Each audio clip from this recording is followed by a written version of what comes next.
The Security Council will now begin its consideration of item 2 of the agenda. I now give the floor to Ms. Rosemary DiCarlo. Mr. President, thank you for the opportunity to brief the Council on the situation in Lebanon and the region, including the most recent alarming developments.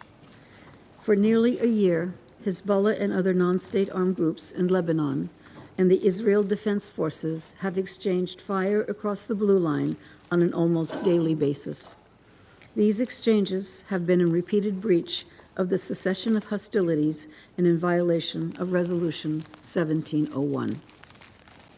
Strikes and exchanges of fire have expanded in scope and intensity, and in some cases reached much deeper into Lebanese and Israeli territory. Over 100,000 people have been displaced from southern Lebanon. At least 60,000 have been displaced from northern Israel.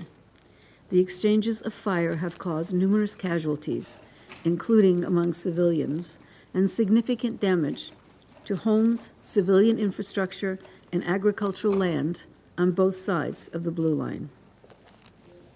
The risk of further expansion of this cycle of violence is extremely serious and poses a grave threat to the stability of Lebanon, Israel, and the whole region.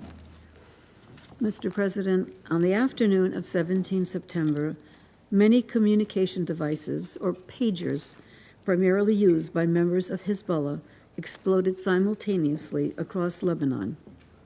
Similar explosions were also reported in Syria. The following day, a second wind, smaller in scale but more lethal, was reported throughout the same areas of Lebanon. This time, the devices involved were two-way handheld radios reportedly used by Hezbollah. Devices exploded in homes, cars, supermarkets, and streets. Lebanon's Ministry of Public Health stated that 37 people were killed, including 2 children, and more than 3,400 people were injured in the successive explosions. Medical professionals and hospitals are working around the clock to help the wounded. Lebanese society, old and young, have been in profound shock and panic. The Lebanese government has strongly denounced the attack, which it attributed to Israel. Caretaker Prime Minister Mikati said, and I quote, "It represented a serious violation of Lebanese sovereignty and a crime," end quote.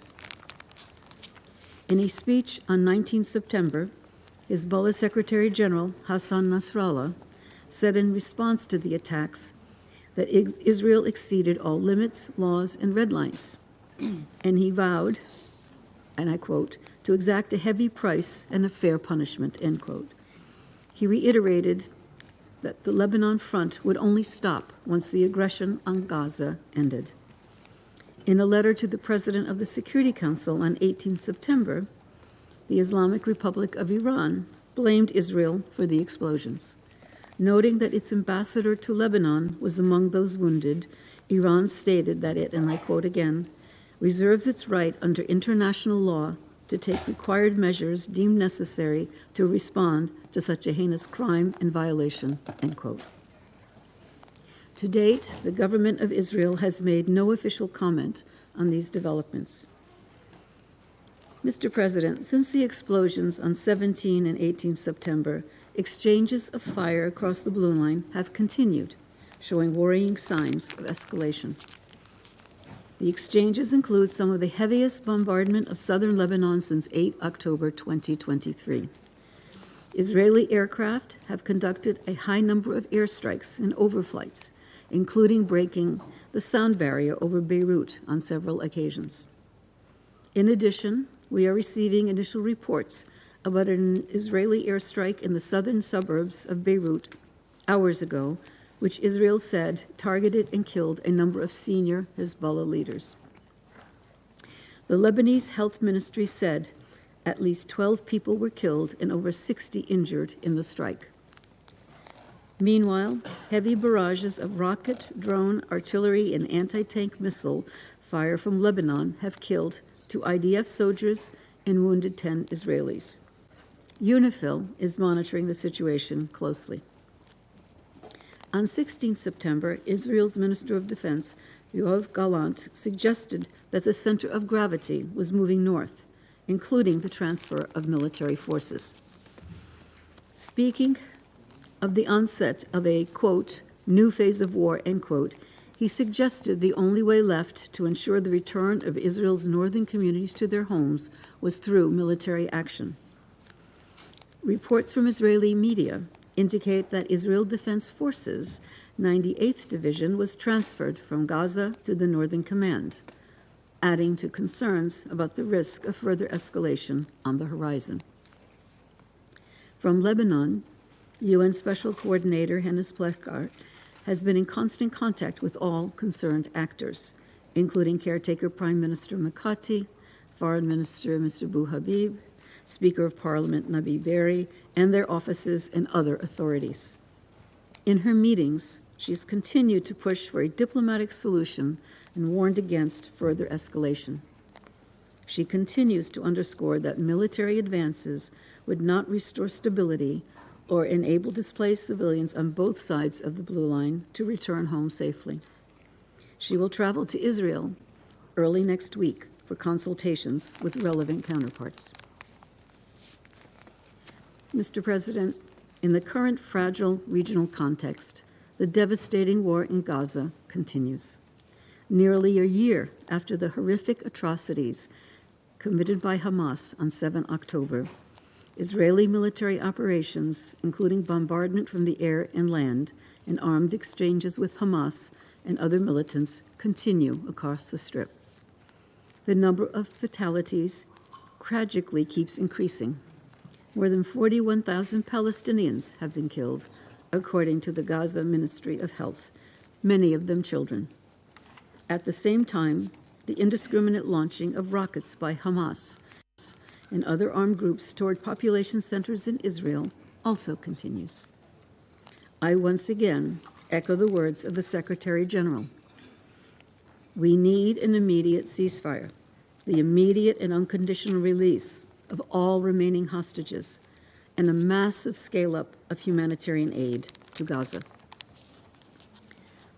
The risk to security and stability, not only in Lebanon, but also in the region, could not be clearer or graver. The Secretary General has already expressed his deep alarm over these events. I echo his sentiments and strongly urge all actors to exercise maximum restraint to avert any further escalation. They must abide by their obligations under international law concerning the protection of civilians. I also strongly urge member states with influence over the parties to leverage it now. As we approach a full year of near-daily exchanges of fire across the Blue Line and bloodshed in Gaza, too many lives have been lost, too many people have been displaced, and too many livelihoods have been destroyed. But if things continue as they are, we risk seeing a conflagration that could dwarf even the devastation and suffering witnessed so far. It's not too late to avoid such folly. There is still room for diplomacy, which must be used without delay. The Secretary General continues to urgently call on the parties to recommit to the full implementation of Security Council Resolution 1701 and immediately return to a cessation of hostilities. Thank you, Mr. President. I thank Ms. DiCarlo for her briefing. I now give the floor to Mr. Volker Türk. Thank you, Mr. President, Excellencies. I'm appalled by the breadth and impact of the attacks on 17 and 18 September in Lebanon on civilians, where the explosion of pagers, two-way radios, and other electronic devices have reportedly killed at least 37 people, including 2 children, and injured more than 3,400 people in Lebanon alone, leaving many with permanent disabilities and healthcare facilities struggling to cope with the magnitude of the impact on people. These attacks represent a new development in warfare, where communication tools become weapons, simultaneously exploding across marketplaces, on street corners, and in homes as daily life unfolds. Authorities have reportedly dismantled unexploded devices in universities, banks, and hospitals. This has unleashed widespread fear, panic, and horror among people in Lebanon, already suffering in an increasingly volatile situation since October 2023 and crumbling under a severe and long-standing economic crisis. This cannot be the new normal. Mr. President, war has rules for each and every party to this and any other armed conflict. Armed force, that is, violence against other human beings, can only be used where necessary to achieve a valid military objective. In doing so, the fundamental distinction between civilian and military targets must be front and center. All feasible precautions must be taken to spare civilians. Attacks must remain proportional to the wider damage they inflict. Persons not exercising a continuous combat function in an armed group can only be targeted when taking a direct part in hostilities. At their core, these rules have the paramount aim of effectively protecting civilians. International human rights law exists to protect the equality and dignity of every human being, even in times of war. Law exists to defend values central to our societies and to our world. Simultaneous targeting of thousands of individuals, whether civilians or members of armed groups, without knowledge as to who was in possession of the targeted devices, their location, and their surroundings at the time of the attack, violates international human rights law and, as applicable, international humanitarian law. It is difficult to conceive how, in these circumstances, such attacks could possibly conform with the key principles of distinction, proportionality, and precautions in attack under international humanitarian law.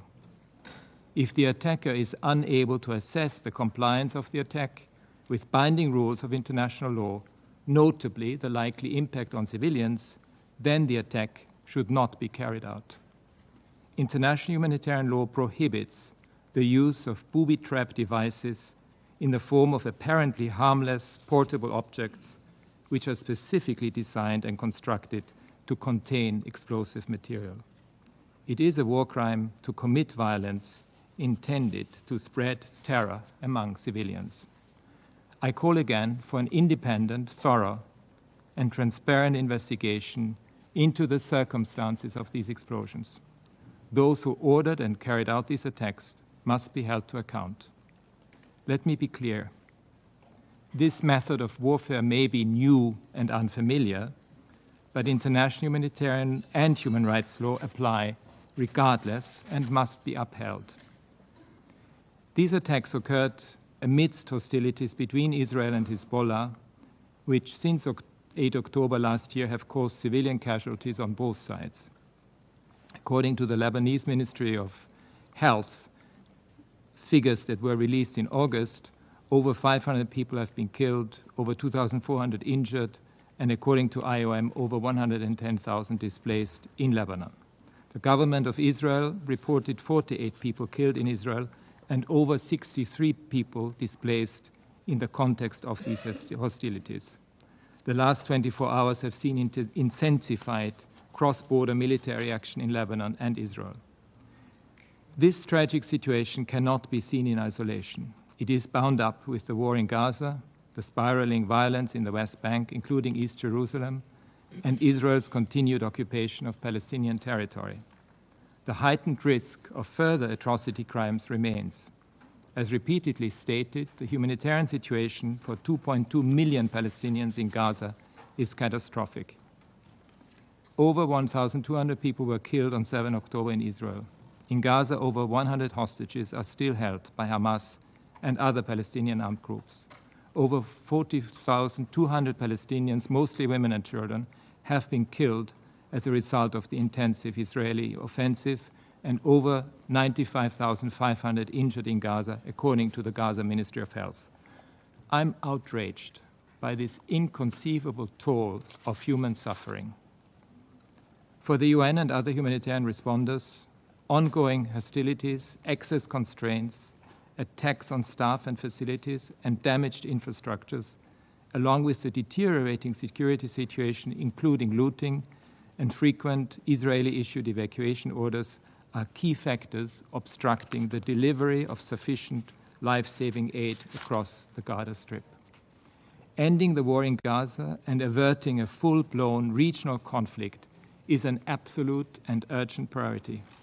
I call for an immediate ceasefire and for continuous humanitarian access to be ensured throughout the Strip. I urge the immediate and unconditional release of all hostages held in Gaza. The arbitrary detention by Israel of thousands of Palestinians must end. The wider situation of illegality across the occupied Palestinian territory, deriving from Israel's policies and practices, as so clearly spelled out by the International Court of Justice in its advisory opinion in July, must be comprehensively addressed. Mr. President, disrespect for international law is a matter of international peace and security, the core obligation of this Council, with implications beyond these countries and this region, beyond these countries and this region. States have constructed international human rights and humanitarian law precisely for moments like these, when life, dignity, and our very humanity are at risk. As such, states must not, cannot accept blatant disregard for international law, including binding decisions of the Security Council and orders of the International Court of Justice.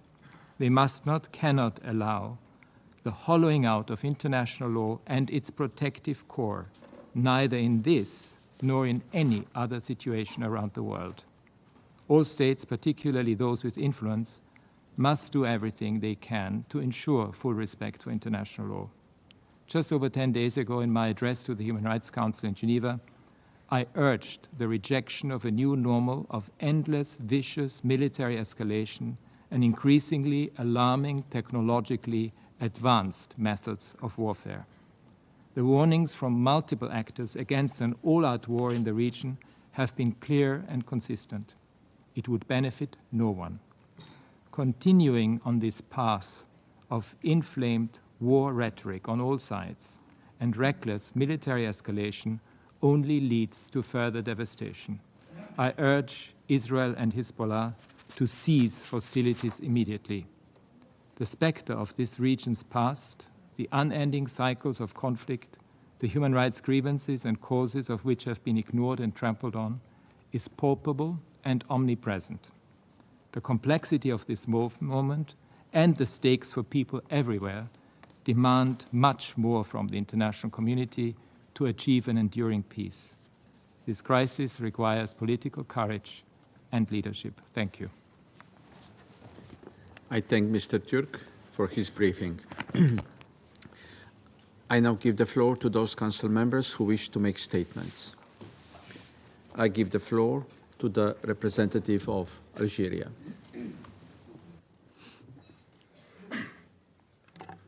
Mr. President, I thank Mrs. Di Carlo and Mr. Türk for their briefing, and I acknowledge and welcome the presence of His Excellency Minister Abdullah Abu Habib among us in this meeting. My country has called for this urgent meeting in light of the alarming escalation in Lebanon on September 17 and 18. These tragic events have resulted in dozens of deaths and thousands of injuries following the remote detonation of small communication devices across the country. The perpetrator is well known. We strongly condemn this Israeli attack.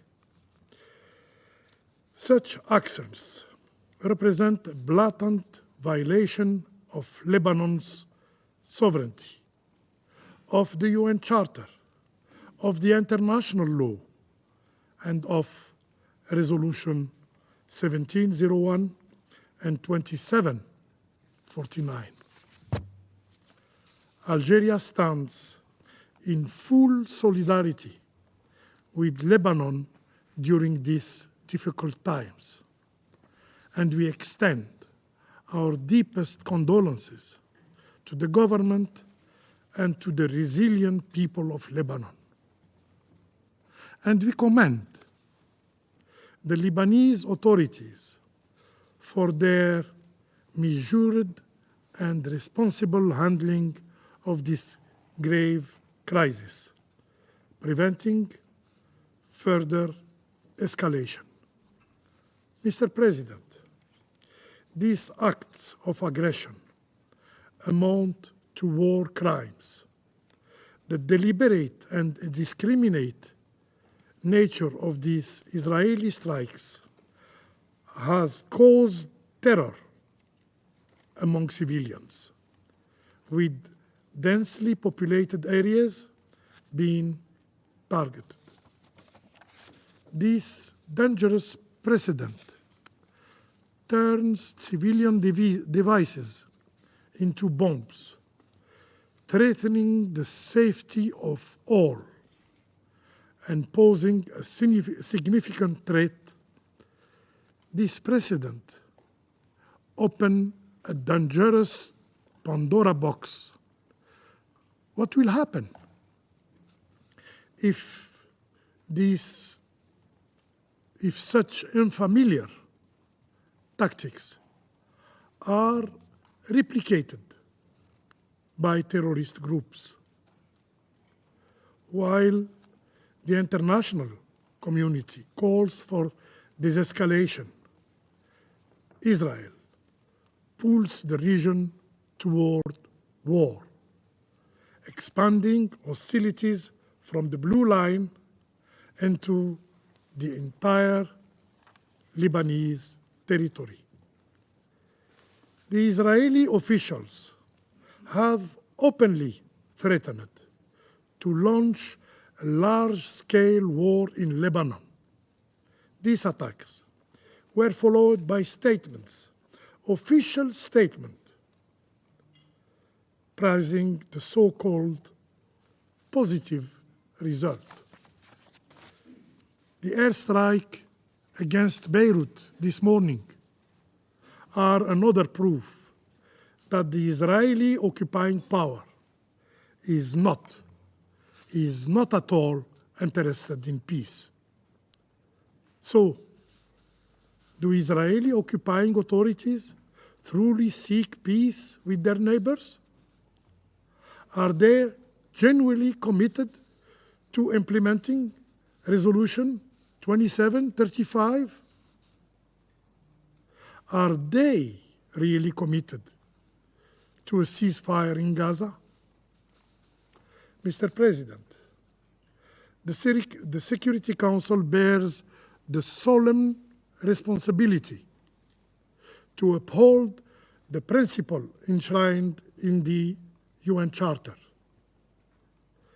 The Security Council must enforce its resolution. Resolution 1701 must be fully implemented without bias, and the Israeli occupier aggressions must cease, and it must withdraw from all occupied Lebanese territories. Only by ending the occupation that we could pave the way for lasting peace and stability in the region. I thank you. I thank the representative of Algeria for their statement.